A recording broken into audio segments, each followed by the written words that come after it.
250 million po ang request na confidential fund under the Good Governance Program. This is supposed to be spent during the last quarter of 2022. That is 3 months, equivalent to 90 days, and to be specific, the month of October, November, and December of the year 2022. Considering, Mr. Chair, that what was approved was only one half of the requested amount, that is 125 million, I wish to believe that this is supposed to be spent in one half of the presented period, that is 45 days or 1.5 months of the last quarter of 2022. Nonetheless, Mr. Chair, during our previous hearings, it was established already, and I wish to confirm this from our resource speaker, that that 125 million confidential fund of the OVP was spent only within the period of 11 days. If we will base it on the date of check, I think it is equivalent to 11 days, ma'am, Mr. Chair. Yes, and can we please flash the next slide? There. The utilization of confidential fund, 125 million, December 21 to December 31, 2022, and that is equivalent to 11 days. Do you confirm this, sir? I confirm, Mr. Chair. Now, let us look back to the 16 million portion of the 125 million confidential fund, which was used in the maintenance or rental of safe houses. This was liquidated by the use of 34 acknowledgement receipts. Do you confirm this? I cannot confirm, Mr. Chair, because I have no participation or knowledge with regard to the disbursement or the liquidation of the I confidential understand. funds. Can we go back to Ms. Villa del Rey? Ma'am, can we confirm that the 16 million portion of the 125 million confidential funds was liquidated by way of acknowledgement receipts, 34 acknowledgement receipts representing rental of safe houses? I cannot confirm, Your Honor, since I have no personal knowledge on the disbursement and utilization of confidential fund. Do we have a resource speaker who have knowledge about this acknowledgement receipt? There is none. Nevertheless, Mr. Chair, let this representation manifest that the records show that the 125 million confidential fund was approved for the last quarter of 2022, and 16 million out of the same amount was liquidated by way of 34 acknowledgement receipts representing rental of safe houses. And I wish to further manifest, Mr. Chair, that the lowest amount among the 34 acknowledgement receipt is 250,000, which was spent for 11 days, representing the rental of 22,000 per day for the said safe house. The highest amount of acknowledgement receipt, Mr. Chair, is 1 million. And if we divide this into 11 days, that would mean that the rental per day for the safe house is 90,000, way higher than the luxury hotels as previously presented and established in our hearings, Mr. Chair. Mr. Chair, I wish to go back to Ms. Villa del Rey. Ma'am, doon po sa letter to the DVM for the request for augmentation fund, the purpose that was cited, safe implementation of various projects and activities under the Good Governance Program. Do you confirm this? I don't have knowledge of the request, Your Honor. I only have copy of the letter. Can we please flash again the fiscal and financial plan? At least Ms. Villa del Rey, please confirm it from the document from the office of the OVP. It says safe implementation of OVP. I cannot read anymore. Would you know, Ms. Villa del Rey, if during the time of Vice President Robredo, there is good governance program also? Yes, Your Honor. And under Vice President Robredo's good governance program, may kasama po ba doon na maintenance of safe houses? Wala po, Your Honor. Then can you please enlighten us? Bakit po dito sa good governance program ni Vice President Duterte, may nasamang maintenance of safe houses under confidential fund? I'm sorry, Your Honor. Wala po akong knowledge doon sa disbursement and utilization ng confidential funds.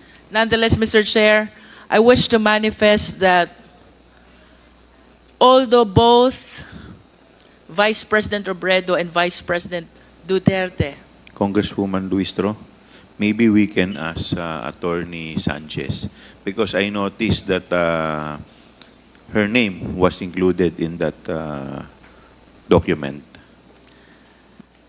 Ms. Sanchez, Attorney Sanchez, Yes, Mr. Chair, Your Honor.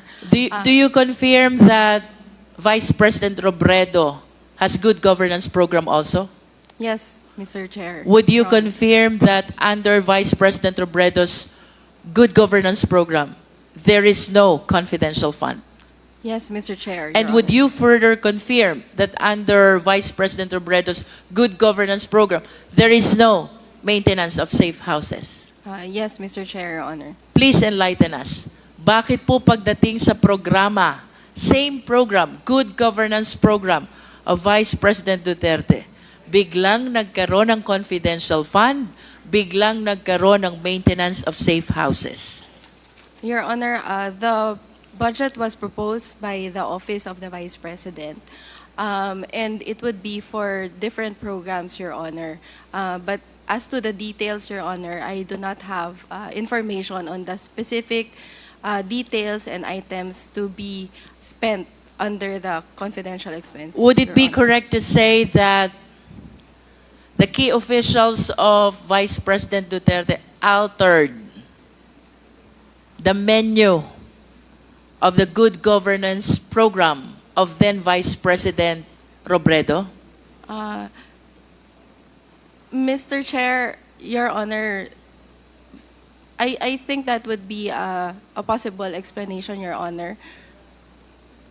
And are they really allowed to alter the program? Mr. Chair, Your Honor, from my understanding, Your Honor, yes, that may be allowed because in the budget of the OVP, there is a general item, Your Honor, only, which is the good governance program. In other words, Attorney Sanchez, that good governance program is just a nomenclature. It's like And a, as to what will be the menu under the good governance program, that will depend on the Vice President. Am I correct? Mr. Chair, Your Honor, that is my understanding, Your Honor. And who therefore prepared the program of the good governance program under the time of Vice President Duterte?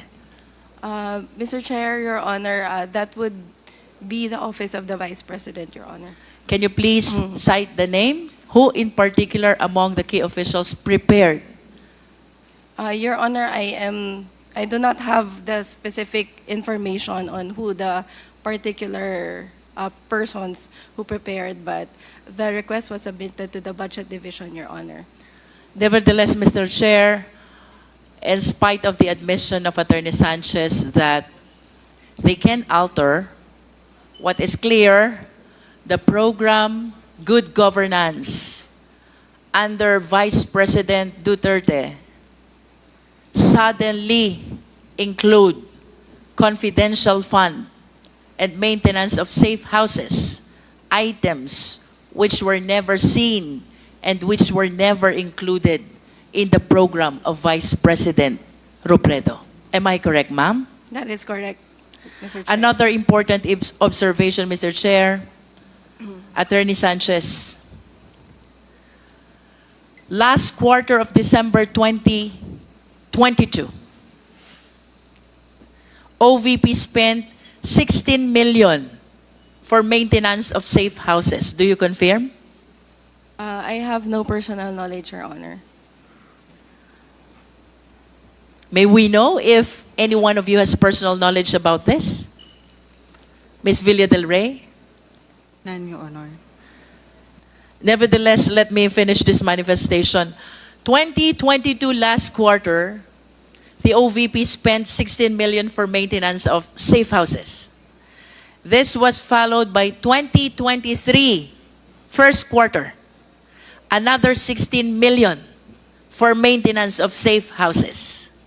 This was followed by 2023 second quarter, another 16 million for maintenance of safe houses.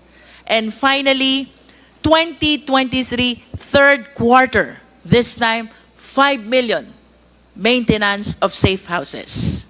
The only conclusion that I can derive from 2022 last quarter to the third quarter of 2023, meron kayong informants or assets whom you are keeping in the safe houses that the OVP is renting. The question, however, is, why suddenly, pagdating ng last quarter ng 2023, wala nang expenditure for safe houses or not even for confidential fund? San po napunta yung informant at assets nyo, which you have been keeping in your safe houses from the last quarter of 2022 to the third quarter of 2023? Yun po ba inabandon ng OVP? Yun po ba biglang nag-disappear? I understand that you have no personal knowledge, but at least please give us a reasonable interpretation of what happened. Why suddenly, in the last quarter of 2023, nawala ang maintenance ng safe houses, which means nawala din ang informants at saka assets. Where did they go? Ms. Villa del Rey? I'm sorry, Your Honor, I cannot answer the question since I don't have really knowledge of the utilization of the confidential fund. Attorney Sanchez? Your Honor, I also apologize, same as the answer of Ms. Villa del Rey, Your Honor. Mr. Kevin? Same, Mr. Chair, I have no knowledge or participation in the utilization of the confidential funds. Ms. Rabago? Same, Mr. Chair. I don't have a personal knowledge on the utilization of the confidential Ms. funds. Villa del Rey, can you at least tell us who has the personal knowledge over these matters? Based on the JC and based on the issuance of cash advance, it is the Special Disbursing Officer Who is? as the accountable officer. Can you please cite the name of the Special Disbursing Officer? As shown in the check, Your Honor, it is Ms. Gina Acosta. And apart from Ms. Gina Acosta, who else has personal knowledge over these matters? I don't have idea, Your Honor. I And you don't have confirm knowledge. that Gina Acosta, the Special Disbursing Officer, whom you described earlier as confidential official with salary grade 24, is one of those who were subpoenaed and who did not appear. Tama po ba? Tama po, Your Honor. Thank you. I have nothing further, Mr. Chair. Thank you, Congresswoman